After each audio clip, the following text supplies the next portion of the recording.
हमारे चैनल को सब्सक्राइब करना न भूलें। यहाँ हजारों कहानियां हैं आपके लिए। मैंने तुम्हारे फोन से किया है, इसलिए कंफर्म है कि तुम्हारी मर्जी से किया होगा। मॉम को अब तो कोई शक भी नहीं होगा।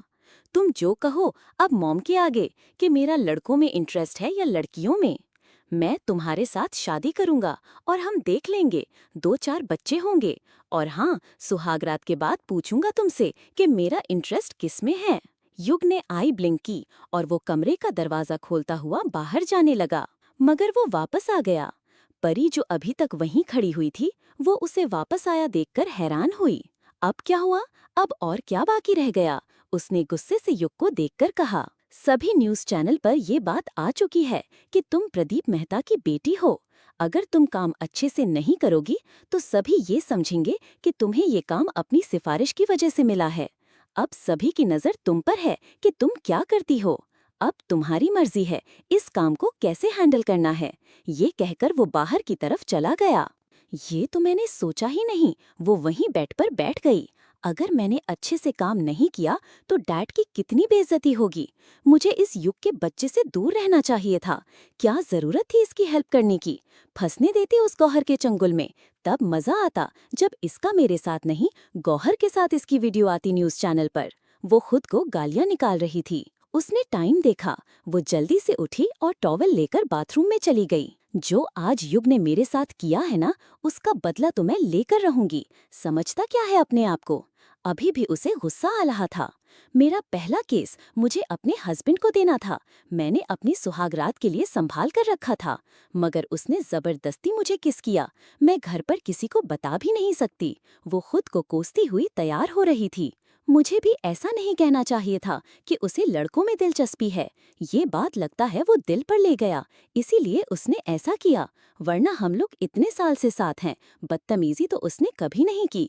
वो युग को बचपन से जानती थी और वो कितना डिसेंट आदमी था उसे ये भी पता था। इतने में परी के रूम का डोर नॉक हुआ। अब कौन आ गया? परी ने रूम का दरवाजा खोला। आप? परिनीति ने रौनित को देखकर कहा, क्योंकि उसको तो वो बिल्कुल भूल गई थी। वो युग में इतनी खो चुकी थी कि उसे वो तो याद ही नहीं रहा था। तुम यहाँ पर कैसे? परी ने कहा। मुझे तुमसे बात करनी है, रौनित ने कहा। वो अंदर आ गया था। हम लोग शाम को मिलेंगे। इस वक्त मुझे एड कंपनी के लिए जो प्रेस कॉन्फ्रेंस हो रही है, मुझे उसमें जाना है। थोड़ा ही टाइम बाकी है। परी कहने लगी, मुझे पता है, मगर मुझे तुमसे अभी बात करनी है। तुम नाराज हो मुझसे कि मैं तुम्हें नहीं बताया मैं कौन हूँ, और तुम्हें ये बात न्यूज़ चैनल से पता चला। हम लोग तो कितने अच्छे दोस्त थे। मैं तुम्हें पूरी बात बताऊंगी, मगर शाम को मिलेंगे हम। बहुत जल्दी है मुझे, अब तुम जाओ। ये बात तो मैं जानता था कि तुम प्रदीप मेहता की बेटी परिणीता मेहता हो, मगर तुमने तो बड़ा हाथ मारा है। असल में सभी को पैसा अच्छा लगता है। जिसके पास बिल्कुल नहीं है उसे थोड़ा चाहिए, जिसके पास थोड़ा है उसे बहुत ज्यादा। युग सीईओ बनेगा सिंघानिया इंडस्ट्री का, और तुम उसकी वाइफ। तुम्हारे डैड तो पहले ही उसके असिस्टेंट हैं। क्या बात है, बहुत बड़ा प्लान, सबकी सोच से परे। वो बोल रहा था और परी हैरानी से उसे देख रही थी और सुन रही थी। उसे समझ नहीं आ रहा था कि वो ऐसा क्यों बोल रहा है। उधर युग के फोन पर उसकी सिक्योरिटी टीम का फोन आता है। सर, मैडम के कमरे में रौनित खन्ना गया है। ठीक है, तुम लोग कमरे के आसपास रहो, मैं भी वहीं आता हूँ। जब तक जरूरी ना हो कोई कार्रवाई मत करना, युग ने उन्हें कहा। तुमने युग को उसके पैसों की वजह से पसंद किया है ना? वो अभी भी बोल रहा था। ये कौन सा तरीका है बात करने का? वैसे भी मैं तुम्हें क्यों बताऊं कि मुझे युग क्यों पसंद आया? परी जो रौनित को बहुत अच्छा अपना दोस्त मानती थी और उसके साथ शायद बहुत सी बातें बहुत शेयर भी करना चाहती थी, मगर वो जिस तरीके से और जिस टोन में बात कर रहा था, परी को बहुत बुरा लगा। जानती हो तुम्हारी वजह से मेरा सारा प्लान फ्लॉप हो गया, मगर मैं ऐसा होने नहीं दूंगा। मुझे इतने पैसे मिलने वाले थे, मगर वो पैसे भी वापस मांग रहे हैं जो उन्होंने मुझे दिए थे। उन्होंने मुझे सारे प्लान से बाहर कर दिया। वो गुस्से में बोल रहा था। क्या कह रहे हो तुम? क्या बोल रहे हो? परी ने उसे कहा। रौनित खन्ना ने फोन का कैमरा ऑन करके फोन रखने लगता है।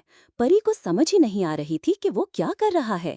रौनित ने परी का हाथ पकड़ा और उसे मरोड़कर उसके पीछे लगा दिया। मैं तुम्हें कहीं का नहीं छोड़ूंगा, उसने कहा। पागल हो गए हो क्या तुम? हाथ छोड़ो मेरा। इस वक्त पागल तो हो चुका हूँ। तुम्हारे साथ शादी करने का सपना देखा था मैंने। इसके लिए बहुत से पैसे भी मिलने वाले थे।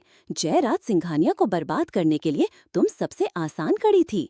कहते हुए उसने परी को बेड पर धक्का दे दिया और उसके ऊपर आ गया। छोड़ो मुझे, आज नहीं छोड़ने वाला। आज तो मैं तुम्हें अपना बनाकर जाऊंगा। और देखो, हमारी तो फोन में वीडियो भी बन रही है। परी उससे खुद को छुड़ाने की कोशिश करने लगी, मगर वो बहुत जोर से नहीं छोड़ रहा था। हमारे चैनल को सब्सक्राइब करना न भूलें।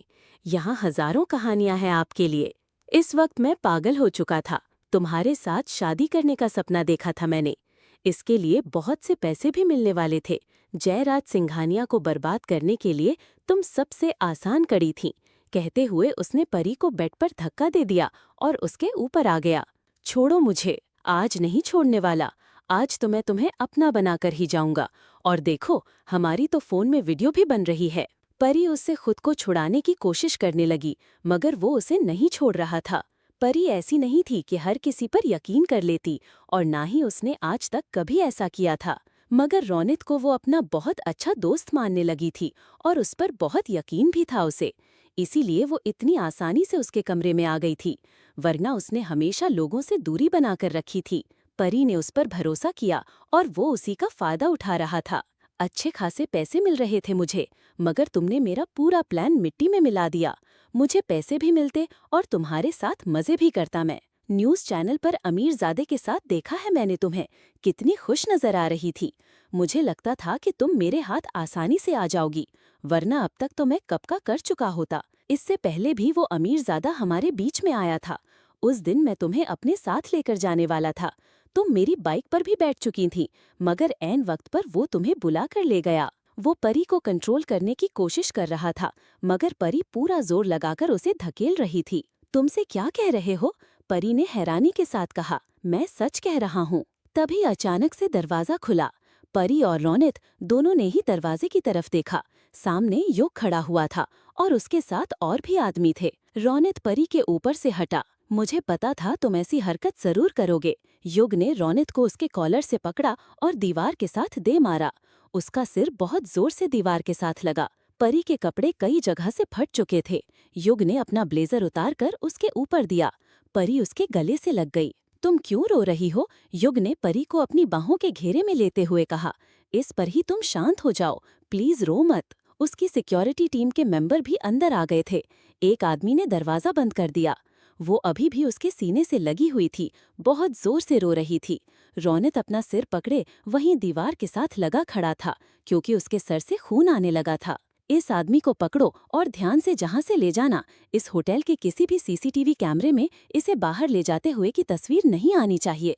काम बहुत ध्यान से करना। रोनित अपना सिर पकड़े वहां वापस खड़े होने की कोशिश कर रहा था। मैं तुम्हें छोड़ूंगा नहीं युग सिंघानिया। मेरी फिक्र बाद में करना, पहले तुम अपनी फिक्र करो, युग ने उसे कहा। मगर इसे पुलिस में क्यों नहीं दे रहे? परी ने कहा। उसे अजीब लगा कि उसे रोनित को चोरी छुपे बाहर ले जाने को कह रहा था। पुलिस में भी देंगे, फिक्र मत करो, मगर अभी नहीं। वैसे क्या तुम परी के साथ सच में शादी कर रहे हो या सिर्फ खेल खेल रहे हो? तुम्हें परी का राज तो नहीं पता होगा क्या? परी, जो थोड़ा ठीक फील कर रही थी, उसने कहा। बकवास कर रहा है, कोई राज नहीं, युग ने कहा। मैं बकवास क्यों कर रहा हूँ? परी की जिंदगी का सबसे बड़ा राज मुझे पता है, वो कहकर हंसने लगा। नहीं पूछो इससे, ये क्या कह रहा है कि मुझसे शादी करने और मुझे बर्बाद करने के लिए इसे कोई पैसे दे रहा था। अब ये मेरे राज की बात कर रहा है। इसे पुलिस में देकर पता करवाओ। इसका जाकर मुंह बंद करो, इसके मुंह पर टेप चिपकाओ और ले जाओ। मुझे ले जाओ, मगर मैं समझ गया, तुम्हें भी वो राज पता है, इसीलिए तो तुम मेरा मुंह बंद करवा रहे हो। याद रखना, परिणीता मेहता ये कभी तुमसे शादी नहीं करेगी, कोई तुमसे शादी नहीं करेगा। वो हंस रहा था। युग ने अपना फोन निकाला और अपनी टीम को फोन लगाया। आज की जो प्रेस कॉन्फ्रेंस होनी थी उसे कैंसिल करो। तुम मेरे साथ कमरे में चलो, पहले कपड़े चेंज कर लो, मेरे कमरे में चलकर बात करते हैं। तब तक उसके सिक्योरिटी गार्ड रोनित को वहां से निकाल चुके थे। परी वापस बाथरूम में गई और थोड़ी ही देर में कपड़े चेंज करके वापस आ गई थी। अपना चेहरा भी ठीक करो, क्या हाल बना रखा है। परी का ध्यान अपनी जिंदगी का राज जानने पर था, अपने चेहरे या कपड़ों पर नहीं। मगर वो फिर भी बाथरूम में गई और चेहरा धोकर आ गई। अब बताओ वो क्या कह रहा था? मेरे कमरे में चलते हैं, वहीं पर बात करेंगे। युग कमरे से बाहर जाने लगा। तुम सस्पेंस क्यों बना रहे हो? परी लगभग रोने को थी। क्या है ऐसा मेरी जिंदगी के बारे में? क्या है जो मैं नहीं जानती? और क्यों कोई मुझे मेरे पीछे पड़ा है, मुझे बर्बाद करने के लिए? मैंने कहा ना, इस रूम की सफाई कर देंगे। तुम मेरे साथ चलो, आराम से बात करते हैं। वो दोनों कमरे में चले गए थे। हमारे चैनल को सब्सक्राइब करना ना भूलें। यहाँ हजारों कहानियां हैं आपके लिए। अब बताओ, वो क्या कह रहा था? मेरे कमरे में चलते हैं, वहीं पर बात करेंगे। युग कमरे से बाहर जाने लगा। तुम सस्पेंस क्यों बना रहे हो? परी लगभग रोने को थी। क्या है ऐसा मेरी जिंदगी के बारे में? क्या है जो मैं नहीं जानती? और क्यों कोई मुझे मेरे पीछे पड़ा है, मुझे बर्बाद करने के लिए? मैंने कहा ना, इस रूम की सफाई कर देंगे। परी युग के साथ उसके कमरे में चली गई। बैठो, युग ने उसे कहा। युग ने उसे सोफे पर बैठा दिया। फिर उसने पानी का ग्लास परी की ओर बढ़ा दिया। अब बताओ, क्या चल रहा है? तुम जानते हो, इतना तो मैं समझ गई। आखिर वो मुझे बर्बाद क्यों करना चाहता था? कल तक तो वो मेरा अच्छा दोस्त था, आज मेरा दुश्मन बन गया। मेरी समझ में कुछ नहीं आ रहा। परी रोने को थी। युग ने एक गहरी सांस ली। वो समझ गया था कि उसे परी को बताना है, और साथ ही उसकी जिंदगी का राज भी। तुमने गौहर को फोन पर बात करते सुना था? वो मुझे किसी ट्रैप में फंसाना चाहती है। हाँ, एयरपोर्ट पर वो फोन पर किसी से बात कर रही थी। वैसे ही उसे, रौनित खन्ना को, तुम्हारे पीछे लगाया गया था, तुम्हें ट्रैप में फंसाने के लिए। मगर मुझे कोई ट्रैप में क्यों फंसाना चाहेगा? तुम तो जयराज के बेटे हो, मगर मेरे डैड तो सिर्फ एक असिस्टेंट है। डैड का एक दुश्मन है, कुंदन श्रीवास्तव। बहुत साल पहले भी उन्होंने डैड पर अटैक किया था, तब वो कुछ कर नहीं सका। मगर बहुत सालों के बाद उसने फिर प्लान बनाया है। वो जानता है तुम प्रदीप मेहता की बेटी हो। प्रदीप मेहता, जिसकी पोजीशन सिंगानिया इंडस्ट्री में नंबर 3 पर है। मेरे और डैड के बाद अगर किसी की सिंगानिया इंडस्ट्री में चलती है तो वो तुम्हारे डैड हैं। तो वो तुम्हारे डैड को काबू में करना चाहते थे, इसलिए उन्होंने तुम्हारे पीछे रौनित को लगाया। मगर तुम भी सब जानते थे, तो फिर मुझे उस वक्त क्यों नहीं बताया, जब मैंने कहा था, जब मैं गौहर की बात की थी? तुम चाहते तो मुझे बता सकते थे। अगर तब तुम बता देते तो न्यू चैनल पर हम दोनों की लव स्टोरी 1 नहीं चलती, और हमारे मॉम डैड भी हमारी शादी की बात नहीं करते। परी को युग पर बहुत गुस्सा आ रहा था। एक्चुअली तुम्हारे डैड ये बात जानते हैं, मगर तुम रौनित की तरफ ज्यादा झुकने लगी थीं। तुम्हारे डैड और मेरे डैड दोनों को डर था कि कहीं इस बात को तुम ये न समझ लो कि वो तुम्हारी आज़ादी पर रोक लगाना चाहते हैं। उन्होंने सोचा कि तुम्हें उससे दूर कर दिया जाए, तो डैड ने तुम्हारा प्रमोशन कर दिया और तुम्हें ज्यादा बिजी कर दिया, जिससे तुम उससे दूर रहो। हमें लगा था कि हम इस मैटर को ऐसे ही सॉल्व कर लेंगे, मगर नहीं हो सका। रौनित गुस्से में था। शायद कुंदन श्रीवास्तव ने उसे पैसे देने बंद कर दिए हैं, इसीलिए वो ऐसा कर रहा था। तो तुम्हें गौहर के बारे में भी पहले से पता था? हाँ, पता है, इसीलिए मैं उससे दूर रहना चाहता था। फिर तुम इन्वॉल्व हो गईं, तो वो हम दोनों को देखकर गुस्से में अपना खून जला रही है। और टीवी पर हमारी न्यूज के बाद उसके भी पैसे बंद हो गए होंगे। मान लिया तुम सच कह रहे हो, और वो मेरा राज क्या है? युग ने उसके चेहरे की तरफ देखा। युग को भी ये बात थोड़े दिन पहले ही पता चली थी कि परी प्रदीप की नहीं, उनके छोटे भाई वरुण की बेटी है। जब ये मैटर शुरू हुआ और वो वाली वीडियो रिकॉर्डिंग देखने के बाद उसे राज की बात चली।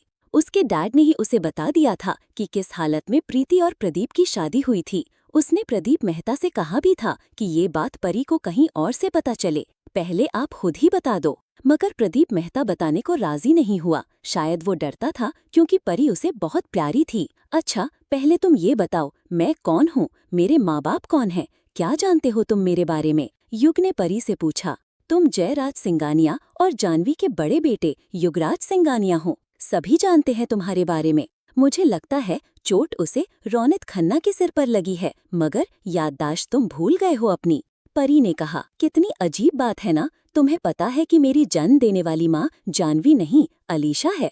फिर भी तुमने उसका नाम नहीं लिया, क्यों? सब जानते हैं कि अलीशा की तुम्हारी जिंदगी में कोई जगह नहीं, और जानवी मासी तुम्हें कितना चाहती है। मासी तुम्हें कितना प्यार करती है, यश और जूही से भी ज्यादा। तुम ऐसी बात क्यों कर रहे हो? अगर जानवी मौसी को पता चली तो वो बहुत नाराज होंगी, उनका दिल टूट जाएगा। क्या जानवी मासी ने जिंदगी में तुम्हारे लिए कभी फर्क किया है, जो तुम ऐसा कह रहे हो कि वो तुम्हारी मॉम नहीं है? और तुम्हारे माँ बाप कौन है? युग ने कहा। तो क्या प्रीति मेरी मॉम नहीं है? पर नहीं, ऐसा कैसे हो सकता है? क्या डैड ने किसी और से शादी की थी पहले? मैं उनकी बेटी हूँ। मगर मॉम से तो मुझे कभी नहीं लगा कि वो मेरी मॉम नहीं है, और मेरा तो चेहरा भी उनसे कितना मिलता है। डैड हमेशा कहते हैं कि मैं अपनी मॉम की परछाई हूँ। उसकी बात पर युग मुस्कुराया। जहाँ पर बात थोड़ी अलग है। मतलब तुम क्या कह रहे हो? क्यों पहेलियाँ बुझा रहे हो? जो बात है बता दो। पहले ही वो रौनक मेरा दिमाग बहुत खराब कर चुका है। देखो युग, मेरा गुस्सा सारा तुम पर उतर जाएगा। जल्दी बताओ, नहीं तो मैं डैड से फोन करके पूछती हूँ कि क्या राज है। क्या सचमुच मेरी मॉम नहीं है? तुम प्रदीप मेहता की नहीं, उनके छोटे भाई वरुण मेहता की बेटी हो। युग ने कहा, मॉम डैड दोनों ही मेरे मॉम डैड नहीं है। उन्हें भाई वरुण की बेटी हूँ मैं। मैंने फोटो देखी है चाचू की, मगर उनकी वाइफ की तो तस्वीर नहीं है, ना ही किसी ने बात की। सभी चाचू की बात करते हैं। परी ने परेशान होकर कहा, हमारे चैनल को सब्सक्राइब करना ना भूलें। यहाँ हजारों कहानियां हैं आपके लिए। अब बताओ, आपने देखा कि परी युग से पूछती है कि वो उससे क्या कह रहा था, और युग उसे अपने कमरे में ले जाता है ताकि वे वहां बात कर सकें। परी युग से अपनी जिंदगी के बारे में, राज के बारे में पूछती है। युग ने उसे बताया कि रौनित खन्ना और गौहर को उसे फंसाने के लिए इस्तेमाल किया गया था, क्योंकि उसके डैड प्रदीप मेहता सिंघानिया इंडस्ट्री में एक महत्वपूर्ण पद पर हैं और कुंदन श्रीवास्तव उन्हें काबू में करना चाहता था। परी नाराज हो जाती है कि युग ने उसे पहले क्यों नहीं बताया। युग ने समझाया कि उसके डैड और जयराज दोनों को डर था कि कहीं परी को ये ना लगे कि वे उसकी आज़ादी पर रोक लगा रहे हैं। फिर युग ने परी से पूछा कि वो अपने बारे में क्या जानती है, और फिर उसे बताया कि वो प्रदीप मेहता की नहीं, बल्कि उनके छोटे भाई वरुण मेहता की बेटी है। परी, तुम प्रदीप मेहता की नहीं, उनके छोटे भाई वरुण मेहता की बेटी हो। युग ने कहा, मॉम डैड दोनों ही मेरे मॉम डैड नहीं हैं, उनके भाई वरुण की बेटी हूँ मैं। मैंने फोटो देखी है चाचू की, मगर उनकी वाइफ की तो तस्वीर नहीं है, ना ही किसी ने बात की। सभी चाचू की बात करते हैं। परी ने परेशान होकर कहा। परी ये बात सोच भी नहीं सकती थी कि प्रति उसकी मॉम है, मगर प्रदीप मेहता उसके डैड नहीं। वो कोई और ही बातें सोच रही थी। अचानक कमरे का दरवाजा खुला। कौन है? माया उठकर दरवाजे के पास आई। प्लीज मुझे जाने दो, तुम्हें जो चाहिए होगा सब मिल जाएगा। मुझे मेरे डैड से बात करने दो, वो तुम्हें बहुत से पैसे देंगे। माया उसके पैर पकड़ने लगी। मैं हूँ माया, जयराज ने कहा। दरवाजे के खुलने से कमरे में रोशनी बढ़ गई थी। उसने जयराज की तरफ देखा। उसके माथे पर चोट का निशान था। उसकी दाढ़ी नीचे से सफेद निकलने लगी थी। उसके कपड़े जगह जगह से फटे हुए थे और उसके बाजू पर भी पट्टी बंधी हुई थी। तुम? माया ने पूछा। तुम दोनों को जो नाटक करना हो जहाँ से दूर जाकर करना। जल्दी चलो, कोई आ जाएगा। तुम लोगों के साथ साथ मेरी भी जान जाएगी। पीछे से एक आदमी ने कहा। माया, चलो हम बाहर जाकर बात करेंगे। जयराज ने उस आदमी की तरफ देखा। ये हमारी हेल्प कर रहा है, इसी की वजह से मैं उनकी कैद से निकला हूँ। जयराज माया को बता रहा था। याद है ना तुम्हें, मैं तुम्हारी हेल्प क्यों कर रहा हूँ? इसके बदले में तुम मुझे पैसे देने वाले हो। उस आदमी ने कहा। बिल्कुल दूंगा, हमें जहाँ से निकलने में हमारी हेल्प तो करो। हमें जहाँ से सेफली बाहर निकलना है। वो लोग बिल्डिंग से बाहर निकले। सामने जो गाड़ी खड़ी है उसे ले जाओ, ये इसकी चाबी है। तुम लोग जहाँ से निकल जाओ। याद रखना, अगर पैसे मेरे अकाउंट में नहीं पहुँचे तो मैं क्या कर सकता हूँ? उस आदमी ने धमकाते हुए कहा।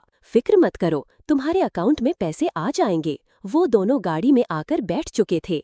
जयराज ने गाड़ी स्टार्ट की और वो उस एरिया से दूर जाने लगे। तुम फिक्र मत करो माया, मैं हूं ना, हम लोग इस देश से ही बाहर निकल जाएंगे। ये युग ने किया है। अब वो सीईओ बन चुका है। सिंघानिया इंडस्ट्री उसकी मुट्ठी में है।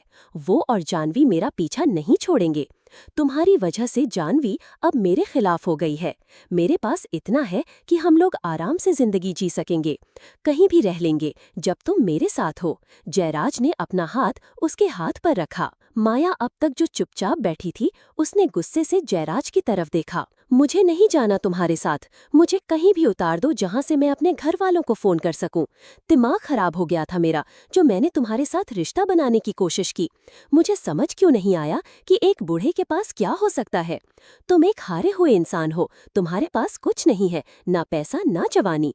तुम ये क्या कह रही हो? तुम्हारे लिए मैंने इंडस्ट्री छोड़ी, अपनी फैमिली को छोड़ा, मैंने अपने बेटे से दुश्मनी ली, अपनी वाइफ को अपने खिलाफ कर लिया, और तुम मुझे क्या कह रही हो? जयराज ने साइड पर गाड़ी रोक दी। मैं सच कह रही हूँ, मेरे डैड सोचते हैं कि तुम्हें बर्बाद करना है, मगर क्या है तुम्हारे पास बर्बाद करने के लिए? तुम तो बर्बाद हो गए हो। कहते हुए वो हंसने लगी। वो कहते हैं कि जयराज बहुत चालाक आदमी है, मगर मैं कहती हूँ तुम सबसे बड़े बेवकूफ हो। जानवी ने भी सही डिसीजन लिया। माया बहुत गुस्से में थी। जब पहले डैड ने तुम्हें बर्बाद करने की कोशिश की थी, तब तुम पावरफुल हो सकते थे और इंटरेस्टिंग भी। मरती होंगी लड़कियां तुम पर, मगर अब तुम एक हारे हुए बूढ़े हो। चेहरा देखा है तुम कैसे हो गए हो। मेरे डैड ने युग का इंतजाम भी कर रखा है। तुम तो बर्बाद हो गए हो। तुम्हारा बदला मेरे डैड ले लेंगे। वो प्रदीप मेहता की बेटी परिणीता सभी के पीछे मेरे डैड के आदमी है। मुझे तो ये समझ नहीं आ रहा कि मेरे डैड मुझ पर कैसे नहीं पहुंच सके। अब तक तो डैड को मुझे ढूंढ लेना चाहिए था। वो गाड़ी से उतर चुकी थी। मैं किसी से लिफ्ट मांग लूंगी, तुम्हारे साथ नहीं जाऊंगी। पक्का मेरे साथ नहीं जाना है? जयराज ने उसे आराम से कहा। मैं तुम जैसे लोगों के साथ नहीं जाती, तुम्हारी इतनी औकात नहीं है। माया ने उसे बोला। ठीक है, जैसी तुम्हारी मर्जी, कहकर जयराज ने गाड़ी स्टार्ट की और वहां से चला गया। माया उसे जाते हुए देखती रही। थोड़ी दूर जाकर जयराज ने गाड़ी बैक की और माया के पास आया। तुम्हें जहां से जाने के लिए अपने डैड को फोन करना होगा, तुम्हारे पास तो फोन ही नहीं है। जयराज ने गाड़ी के डैशबोर्ड से माया का फोन और उसे दे दिया। अपने डैड को फोन करके जहां बुलाओ, कहते हुए वो वहां से चला गया। ये माया का फोन था। माया ने अपने फोन को ध्यान से देखा। उसे समझ नहीं आ रहा था कि उसका फोन जयराज के पास था। वो अपना फोन ऑन करने लगी तो फोन ऑन हो गया। फोन फुल चार्ज था। हमारी चैनल को सब्सक्राइब करना ना भूलें। यहाँ हजारों कहानियां हैं आपके लिए। जयराज ने ठीक है, जैसे तुम्हारी मर्जी, कहकर गाड़ी स्टार्ट की और वहां से चला गया। माया उसे जाते हुए देखती रही। थोड़ी दूर जाकर जयराज ने गाड़ी बैक की और माया के पास आया। तुम्हें जहां से जाने के लिए अपने डैड को फोन करना होगा, तुम्हारे पास तो फोन ही नहीं है। जयराज ने गाड़ी के डैशबोर्ड से माया का फोन निकाला और उसे दे दिया। अपने डैड को फोन करके जहां बुलाओ, कहते हुए वो वहां से चला गया। ये माया का फोन था। माया ने अपने फोन को ध्यान से देखा। उसे समझ नहीं आ रहा था कि उसका फोन जयराज के पास कैसे था, क्योंकि उन दोनों को तो किडनैप किया गया था और मुश्किल से भाग कर निकले थे वे दोनों। सोचते हुए वो अपना फोन ऑन करने लगी और फोन ऑन हो गया। फोन फुल चार्ज था। वो अपने डैड को फोन लगाने लगी। उसके डैड का फोन स्विच ऑफ आ रहा था। फिर उसने अपने ड्राइवर को फोन लगाया और अपनी लोकेशन भेज दी। थोड़ी ही देर में उसका ड्राइवर आ गया। वो माया को इस हालत में देखकर थोड़ा हैरान हुआ, मगर उसे पता था कि माया थोड़ी सी सिरफिरीज है। उससे पूछने की हिम्मत वो नहीं कर सका। वो ड्राइवर के साथ घर चली गई। उस वक्त घर में कोई नहीं था। वो अपने कमरे में गई और नहाकर चेंज किया। फिर कुछ अच्छे से खाया पिया और साथ ही वो सोचती रही कि उसके साथ ये क्या हो गया। वो खुश थी कि वो जान बचाकर वापस आ गई, वरना जयराज की दुश्मनी के चक्कर में तो वो भी मारी जाती। तभी उसके डैड उसके रूम में आते हैं। आ जाइए, उसने कहा और साथ ही माया ने दूसरी तरफ चेहरा कर लिया। मुझे पता चला कि तुम अभी घर आई हो, उसके डैड कहने लगे, जो अभी अभी बाहर से घर आए थे। मैं पूछती हूँ आपसे, 2 दिन से आपको मेरी फिक्र नहीं हुई? मैं कहाँ हूँ? माया ने गुस्से से कहा। तुमने ही तो मैसेज किया था कि तुम जयराज के साथ उसके फार्म हाउस पर हो। तुम्हारे मैसेज आते रहे हैं मुझे। तुमने ही कहा था कि तुम्हें डिस्टर्ब नहीं करना। आज ही के दिन तुम घर वापस आने वाली थी और लो आ गई। क्या? माया ने हैरान होकर कहा। और नहीं तो क्या, उसके डैड उसे मैसेज दिखाने लगे। उसी के फोन पर से किए हुए मैसेज थे। मैं किडनैप हुई थी। मुझे और जयराज को युग सिंघानिया ने किडनैप किया था। अब वो सीईओ बन चुका है। अब जयराज की कोई हैसियत नहीं है। आप कहते हैं कि जयराज बहुत चालाक आदमी है, एक नंबर का बेवकूफ है। माया गुस्से में बोली। क्या बोल रही हो बेटा तुम? सचमुच मेरी समझ से बाहर हो तुम। लगता है शराब के साथ साथ तुमने और भी कोई नशा करना शुरू कर दिया है। सिंघानिया इंडस्ट्री का सीईओ आज भी जयराज ही है। अच्छा छोड़ो, तुम आ रही हो ना शाम को? जयराज की आज शादी की सालगिरह है।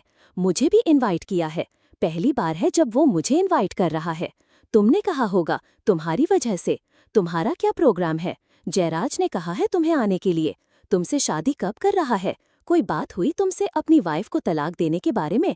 कुंदन श्रीवास्तव पूछने लगा, क्योंकि माया ने जैसे पिछले 2 दिनों में मैसेज किए थे, उस हिसाब से तो वो अपनी वाइफ को बहुत जल्दी तलाक देने वाला था। आपको इनविटेशन कब आया? माया ने कहा। इनविटेशन आए हुए 2 दिन हो चुके हैं, कहाँ है इनविटेशन? उसके डैड उसे इनविटेशन दिखाते हैं। माया काफी परेशान थी क्योंकि उसके डैड ने उसकी किसी बात को सीरियसली लिया ही नहीं था। उसे जयराज ने कहा था कि वो देश छोड़ रहा है, अब सिंघानिया इंडस्ट्री का सीईओ वो नहीं रहा, मगर डैड कोई और बात कह रहे थे। मैं आ रही हूँ आपके साथ। अब उसने अपने डैड से कोई बात नहीं कही, बल्कि इसलिए शाम को अपने डैड के साथ जाने का प्रोग्राम बना लिया। तुम बहुत सुंदर लग रही हो जानू, मैं तो कहता हूँ पार्टी कैंसिल करते हैं। जानवी, जो आईने के आगे अपने बाल बना रही थी, उसे जयराज ने कहा। वो उसके पीछे ही खड़ा होकर आईने में देख रहा था। आप तैयार हो चुके हैं तो बाहर जाइए, क्योंकि जानवी को अभी तैयार होना था। ये क्या बात हुई, आप मुझे तैयार कहाँ होने दे रहे हैं? जय, जब आप तैयार हो चुके हैं, क्यों तुम्हें मेरे साथ खड़ा होना पसंद नहीं? उसने जानवी को पीछे से बाहों में लेते हुए कहा। इसीलिए नहीं पसंद। देख रहे हैं आप, मुझे साड़ी पहननी है, मेकअप करना है, मैं बाल बनाने की कोशिश कर रही हूँ, आप मुझे तंग कर रहे हैं, हम लोग लेट हो जाएंगे। जयराज ने जानवी को कंधों से पकड़कर अपनी तरफ घुमाया। ये बच्चों ने पार्टी का प्रोग्राम तो ऐसे ही बना लिया। मेरा तो प्रोग्राम था हम दोनों आज का दिन और रात कहीं अकेले में बिताएं, एक यादगार दिन और यादगार रात। मालूम नहीं क्या आया बच्चों के दिमाग में, मॉम डैड की एनिवर्सरी सेलिब्रेट करेंगे। हाँ, उन्हें आइडिया नहीं है ना उनके डैड के दिमाग में क्या चल रहा है। वो तो हम दोनों को खुश कर रहे हैं। अब उन्हें क्या पता उनके डैड को उसकी मॉम से क्या चाहिए। कहते हुए जयराज ने जानवी के गाल पर किस किया। अब हो गया जय, आप जो जाएं, मुझे तैयार होना है। जानवी अभी बोल ही रही थी कि जयराज ने जानवी के होंठ पर होंठ रख दिए। वो बहुत पैशनेट तरीके से उसे किस करने लगा। जानवी जयराज की मदहोशी में डूब गई। वे दोनों एक दूसरे में बिल्कुल खोए हुए थे। तभी अचानक से जोर से उनके कमरे का दरवाजा खुला। वो मॉम डैड कहते हुए जूही अंदर आई। जानवी और जय एक दूसरे से अलग हुए। वे दोनों ड्रेसिंग रूम में थे तो जूही ने उन्हें नहीं देखा था। हम यहीं हैं बेटा, जानवी बोली और वो जयराज को बाहर जाने का इशारा करने लगी। अच्छा हुआ तुम आ गई, तुम्हारी मॉम तैयार ही नहीं हो रही, तुम हेल्प करो इसकी। कहते हुए जयराज रूम से बाहर निकल गया।